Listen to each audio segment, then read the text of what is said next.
Done. By the time that gets over with, we would have lost more people to jerking off near heavy equipment accidents than we would have lost to Ebola. And you can use your imagination on that one. I like to leave spots open in your imagination. I want to describe everything, show, don't tell. It does bother me. It really does. I need to share this link real quick. For those that didn't know, the Truth on Tap page that I use for most of my announcements is a Facebook page. If you don't like Facebook, let me know. I mean, maybe I'll find another way. I don't know. And I want to thank the Philip Morris cigarette company for making these cigarettes that go out every 3 seconds in case you are so fucking drunk that you fall asleep with a cigarette in your mouth so it won't burn your house down. Yeah, appreciate that. Thank you, Philip Morris. Because I'm not to be trusted with my cigarette burning freely. You can trust me with lung cancer. That's cool. But God forbid he might burn a house down. I got to share this link. It's facebook.com/truthontapshow. How to survive Ebolass. Yeah.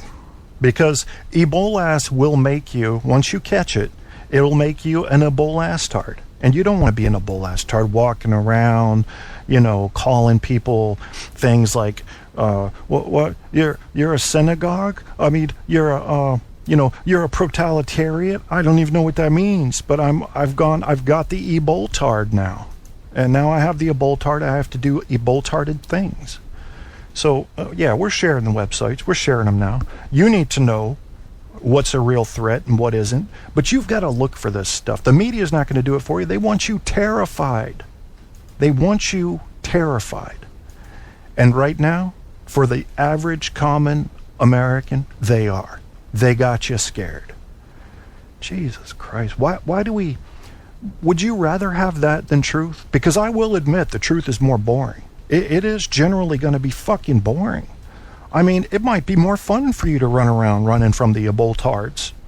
Did someone just sneeze?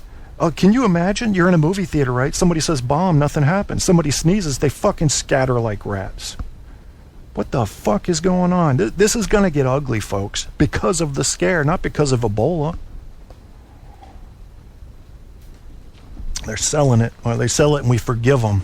That's the problem. That's why it won't stop. We keep forgiving them for lying to us. Oh, they might say they just stretched the truth. Oh, they might just say they used a little bit too much coverage. It was a little out of balance. No, that's not what they're thinking. Not at the executive level, they're not. They might get their little field droids to go out and report things the way they want them. But no, at the executive level, they're thinking, get the goddamn American public so scared that they will do exactly what we say, and they know they need to tune in to do what we say. The government does it too. Sure do. Get your population scared and you control them. Media Literacy 101, How to Detect Fear-Mongering, Pakistani Nukes and Swine Flu. I'm going to share that one too. If you don't trust it because it's on Huffington Post, then find a fucking source that says the same thing that you do trust because it's the truth. I'm not going to read from that. So I'm closing that one as well. I've already read that one. It's just telling me what I know already. This one is called Fear-Mongering and Advertising, Trends, Uses, Case Studies. I told you about this already. It's not a long read. So I'm going to share that as well. Again, to get to these links that I'm sharing, go to facebook.com/truthontapshow. Don't forget the show. Oh, I've already shared that one, which means that's okay. That's okay. You've got the Google. So you could find the CDC one. I meant to share the CDC one and didn't.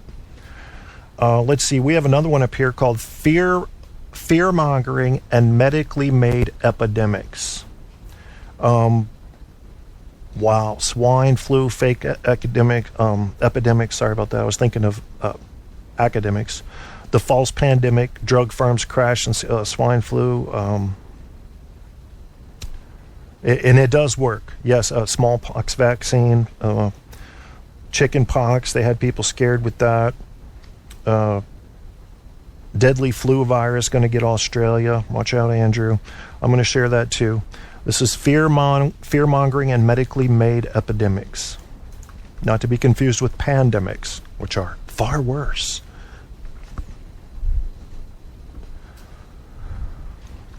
Maybe if we had less epidemics and more hypodermics, we could make some of this stuff go away. Yeah, just give people heroin. I mean, just tell them everything's going to get them, so they might as well get high. You know, now people that do pot for anything other than medicinal use, and even some that use it for that, or glaucoma, they're going to go ahead and get high. I'm going to get the Ebolass tardedness, and I need to be stoned, because who cares? There is no tomorrow. Who cares? I'm going to work stoned. Yeah, fuck it. I'm going to die. Why shouldn't I go out with a bang?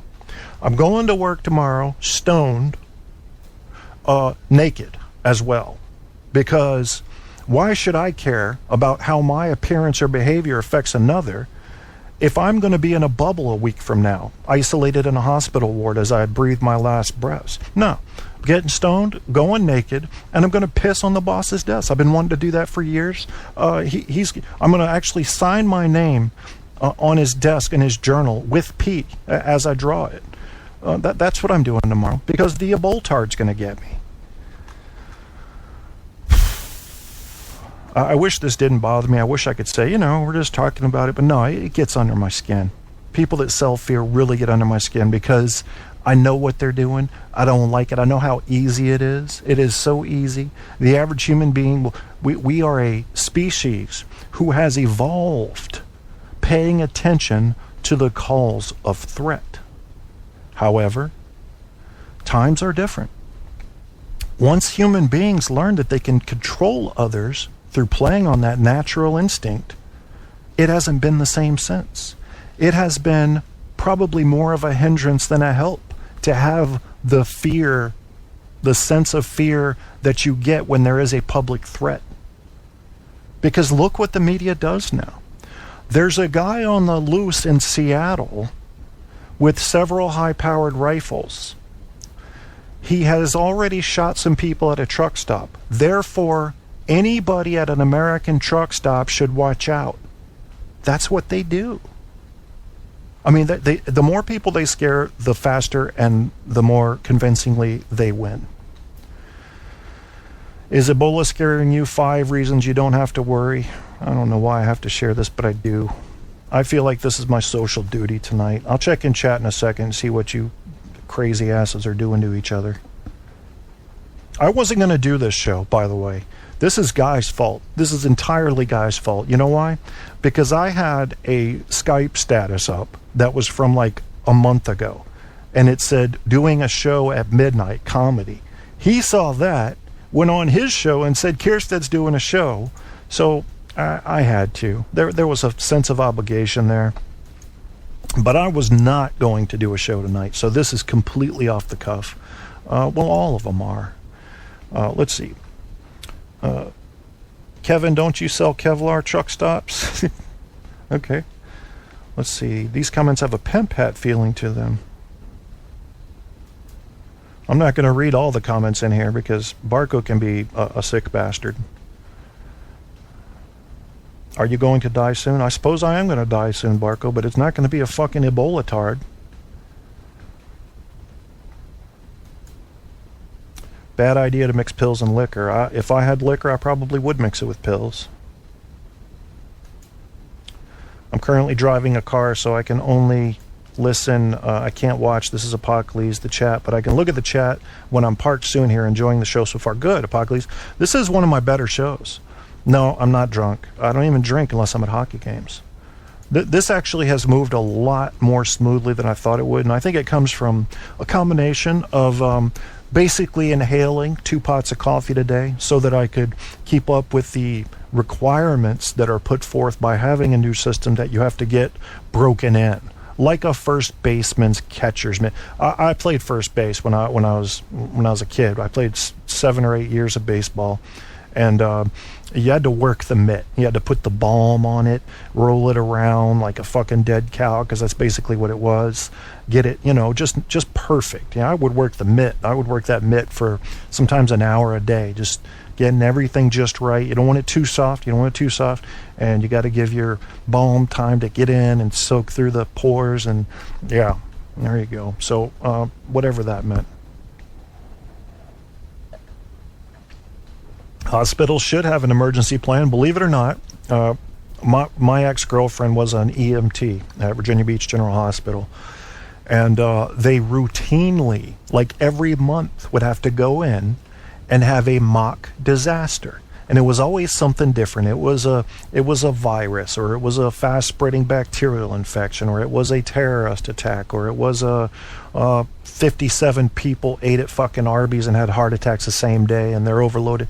And they practiced, and they practiced, and they practiced. So most hospitals are at least somewhat prepared for the unexpected. And the fact Kevin smokes has nothing to do with Alex Jones being a fat pig. Good point. Yes, Barco, I've also admitted that smoking is stupid. I agree.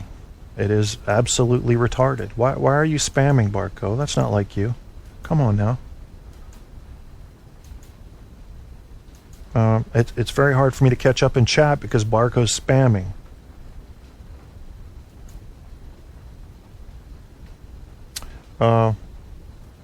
Okay, hi Mandy. I'm sorry I missed you. Sorry about that.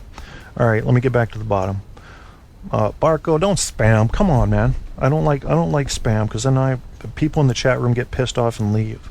You're going to cost me my people. I'm not going to ban you, but fuck, man. I know you're the real Barco.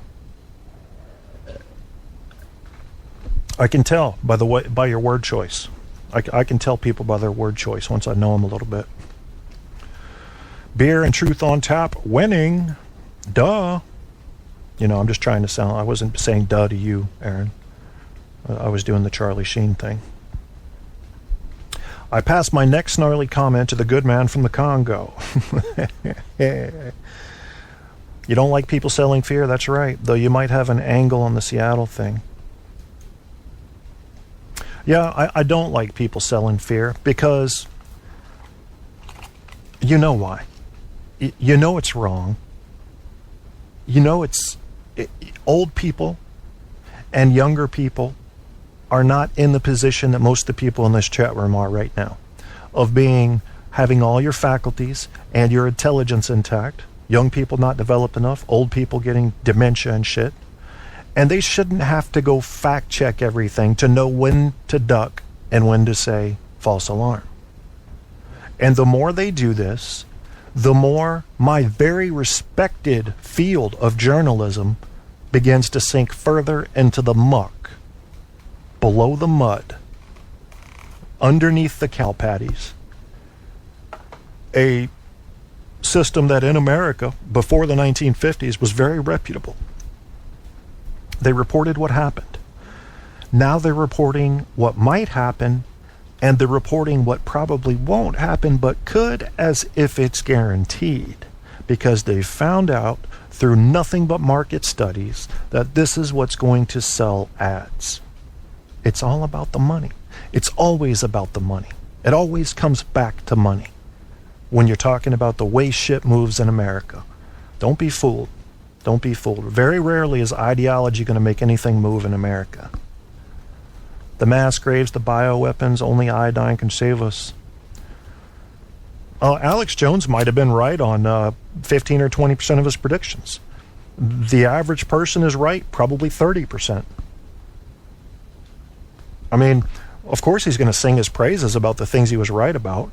I could flip a coin on those things. It's ridiculous. What he's doing is...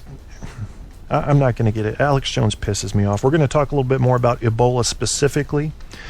I have an article up here. You thought I was done, but bitches, I'm never done. As my girlfriend, well, I think you're supposed to call you, hey, Tanya. Tanya. Tanya. Hey, babe. She thinks I'm yelling on the radio show. She's used to that now. I'm going to mute this for a second so I can get her attention. Hold on one second. See if I can find this fucking...